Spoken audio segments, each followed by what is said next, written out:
Olá, estamos aqui com mais um Hirose Prevcast.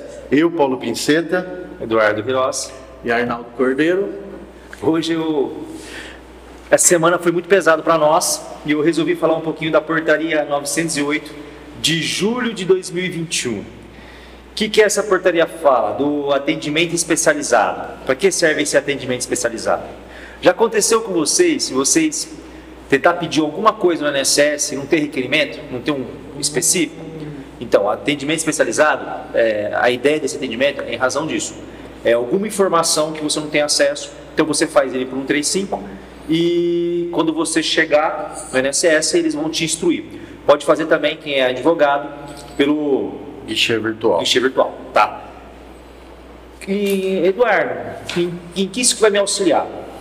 Isso está dando dor de cabeça para todo mundo. Eu já falei várias vezes para vocês que existem alguns benefícios que a concessão é automática. Qual é a fundamentação dessa concessão automática? É o INSS Digital. O INSS Digital, ele veio para utilizar as concessões administrativas e tentar tirar o máximo de proveito das ferramentas da informática. O que isso quer dizer? Que a ideia futura é que vai ter menos servidor e vai ter muito mais processo sendo analisado momentaneamente, tá? Então, assim, o que nós temos hoje de processo que o robô analisa? Postura por idade, 41, e o LOAS, 88, tá? Que é os principais, os que estão dando problema. Como que funciona? Se você fizer um agendamento hoje, e se tiver todos os requisitos para um benefício 41, ele vai ser concedido, tá? Ou ele vai ser indeferido.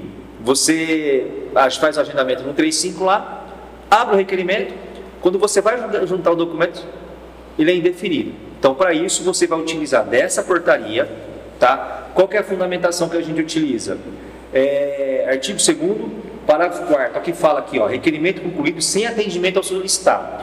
O que acontece com a apostilaria 41. Por que eu estou falando isso para vocês? Porque o 41 está dando um problema para nós e o LOAS também está dando muito problema, está sendo indeferido. A razão do indeferimento é que você tem CNIS em aberto, do requerente tem vínculo aberto. O LOAS entende que ele, nesse caso, ele está trabalhando, então ele tem remuneração, ele não passa nem no crivo do critério da miserabilidade. Então você vai ter que usar essa portaria para fazer a tal da reabertura de tarefa.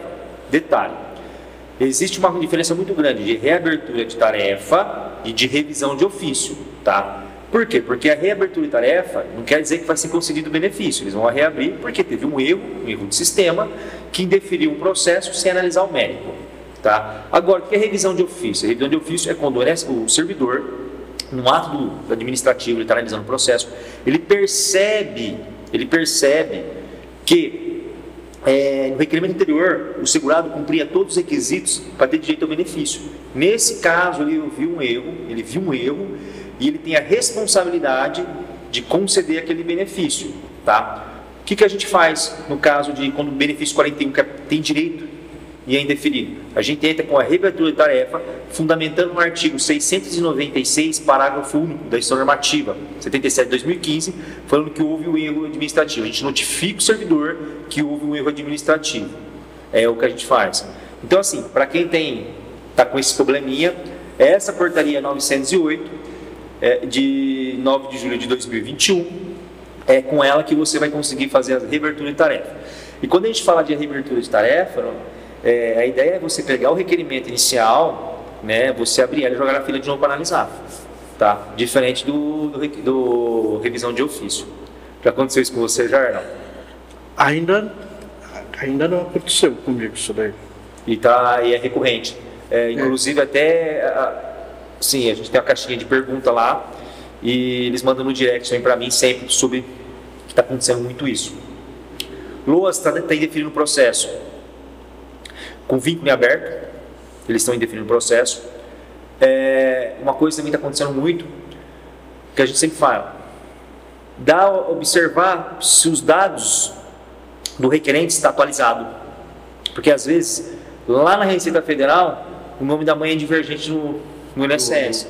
Então, assim, sempre pedir para ver se está regular, conferir com o INSS, fazer atualização no dados cadastrais.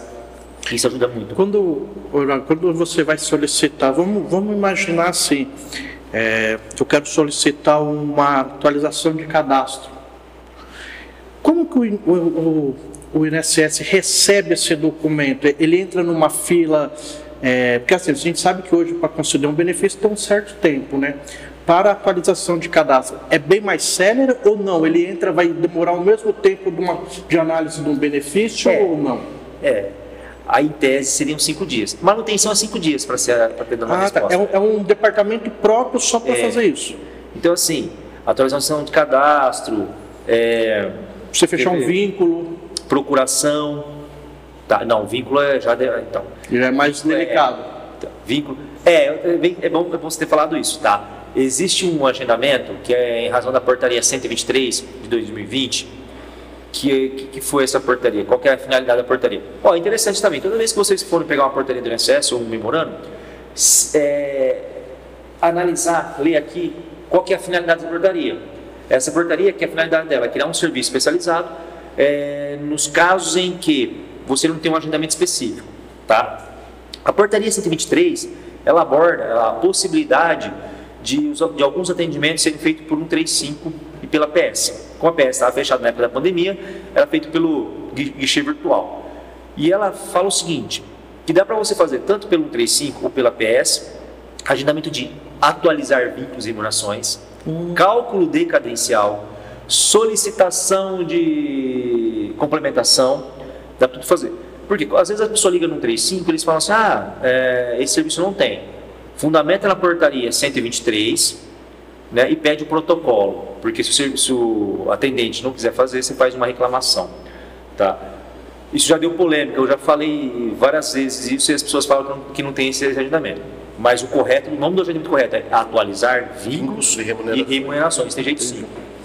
Detalhe, se você for fazer, quando você for subir os documentos, utilize o anexo 23 da história normativa, porque lá para você acertar um vínculo, cada data fim, um vínculo de CLT, às vezes você quer fazer, você percebeu lá que você tem microficha ou tem carnezinho anterior a janeiro de 85 e não está no CNIS, que essas contribuições apareçam, fundamento no artigo 61 da história normativa, você vai lá, pede para eles incluírem isso. Então aquele anexo 23, ele é muito importante, ele é rico de informação, é bom até você entender. E em relação a cálculo decadencial, também no 35 tem possível esse agendamento. O que é cálculo decadencial? As pessoas confundem muito as contribuições em atraso. Existem algumas contribuições em atraso que ela é feita por indenização, que é as contribuições que decaíram nos últimos 5 anos. O cálculo é feito diferente, o valor é feito diferente, tá? E o INSS utiliza o anexo 50. Por que esse anexo 50? Porque na hora que você fazer o cálculo de indenização, ele vai perguntar se é para o regime geral ou para o regime próprio. Porque tem diferença. Se é para o regime próprio, você vai ter que apresentar o último lerite, o último contra-cheque, que vai ser feito baseado naquele contra-cheque, não a média de julho de 94, né? Aquela média salarial dos 20% Sim. lá, tá? Então é uma dica que eu deixo aí que ajuda bastante esses anexos do INSS. E esse serviço especializado, Edu, fora esse que você já expôs aí, quais seriam outros serviços que a gente poderia utilizar? Aqui tem muita coisa aqui nesse serviço, tá? O que eu acho interessante se saber aqui ele vai falar para a terceira, a situação descrita no inciso 4º, que é o inciso requerimento concluído sem atendimento, daí ele fala da possibilidade de reabertura de tarefa. Daí ele fala, o parágrafo 3º, né, descrito no inciso 4º, ocorrerá quando for possível a reabertura de tarefa para os seguintes casos: inclusão de documentos ou relatórios alheio à análise, tá? Que acontece às vezes? Eu já peguei caso no INSS de pedir para juntar documento de requerimento anterior, que a gente foi olhar lá, juntaram o documento errado, de outro benefício. Despacho divergente da formatação do sistema de benefício. Às vezes você pediu um benefício, exemplo aí, o benefício aposentadoria por idade, o despacho é do beneficiário de maternidade, que foi indeferido, então você precisa ficar o deferimento.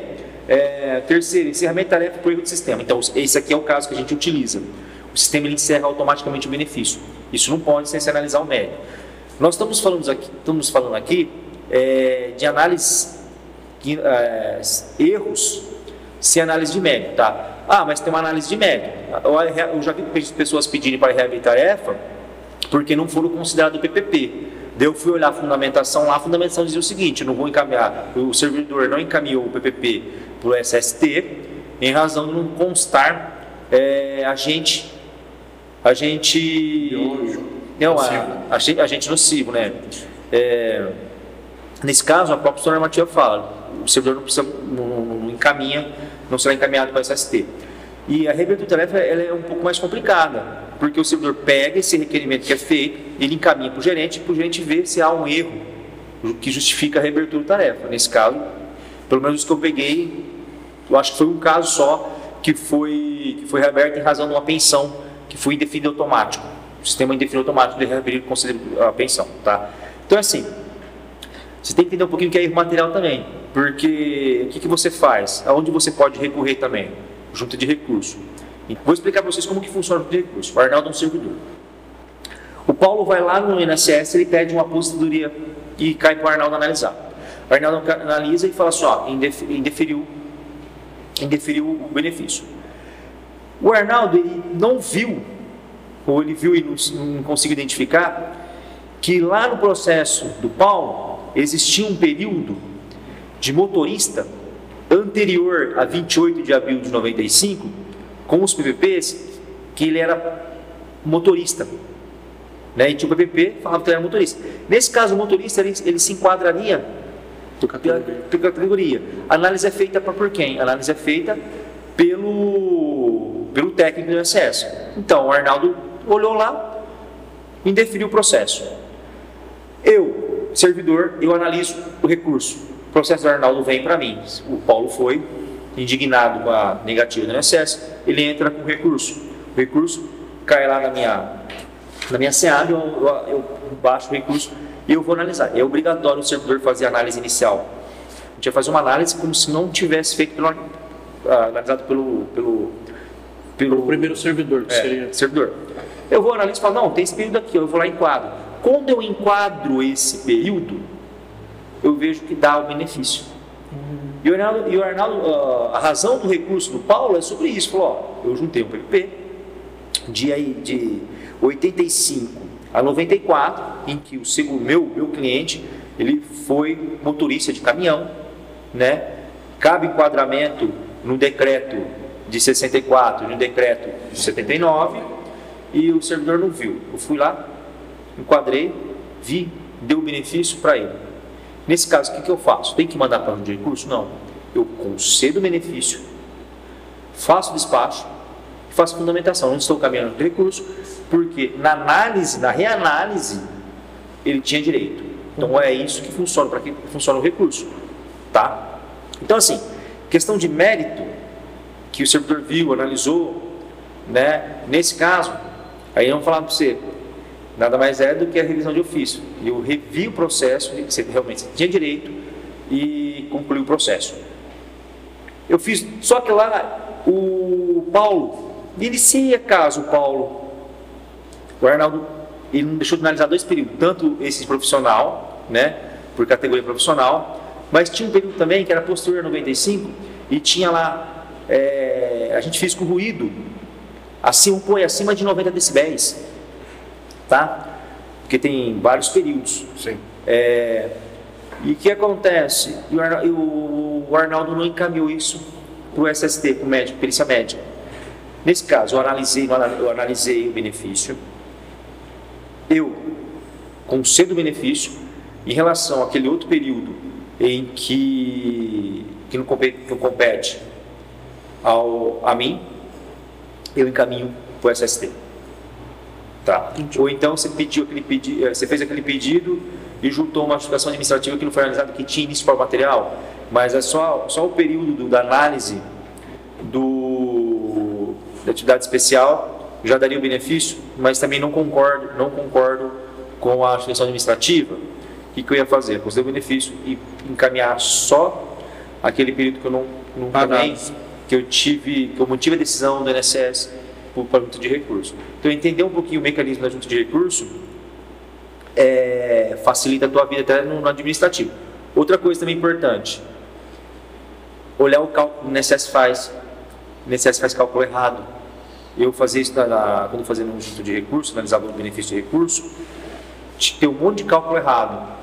Tá? Então, assim, às vezes, nesse caso, já vi casos em que colocaram até períodos era para analisar, não analisaram o método do benefício.